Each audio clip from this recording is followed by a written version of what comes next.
Tavaliselt jagatakse inimesi terveteks ja haigeteks. Mingisugust vahepealset seisundit nagu ei olekski. Aga tegelikult on.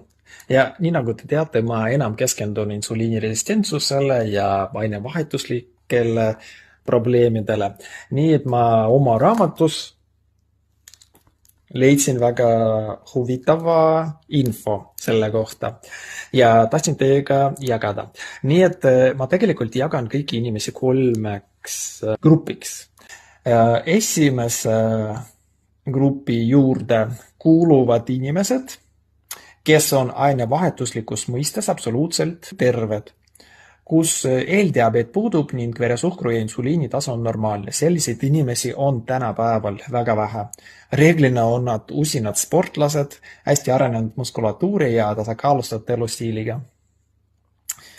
Teine grupp, insuliiniresistentse ja eeldiabeedi seisund, mille puhul veresuhkru tase ei pruugi olla laboratoorsetest normidest kõrgem ja see on väga oluline.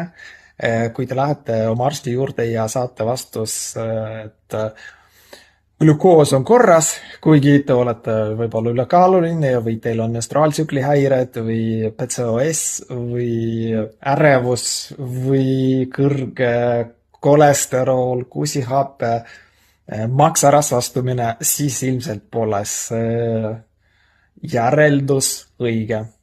Niisiis, jah, et selle teise gruppi kuuluvad inimesed, kelle veresuhkrutase ei pruugi olla laboratoorsetest normidest kõrgem või on piiri peal, kuid insuliinitase on tõusnud ja see ongi kõige olulisem, et seda ei mõõdeta. Aga ma pakun teile mõõta, tellige tasuliselt lihtsalt Synlabis.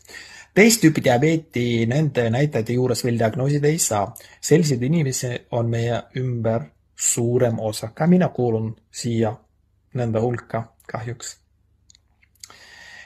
Ja kolmas grupp on teist tüüpi diabeedi seisund, mille puhul veresuhkru ja insuliini tase on väga kõrge või siis on veresuhkru tase kõrge ja insuliini tase kõhunäärme raske kahjustuse tõttu madal. Aga mitte ainult kõhunääre kahjustub, vaid ka maks ja lihased ja aju, et kõik elundid sisuliselt kahjustuvad. Praegu ei ole selliseid inimesi veel suurem osa, kuid 50 aasta perspektiivis võib see nii olla. Nii et on ikka selline vahepealne seisund ka, kus te haige ei ole. Vereproovides või teatud vereproovides ei pruugi olla üldse mingeid muutusi, aga haigus hakkab tasakesi tekkima.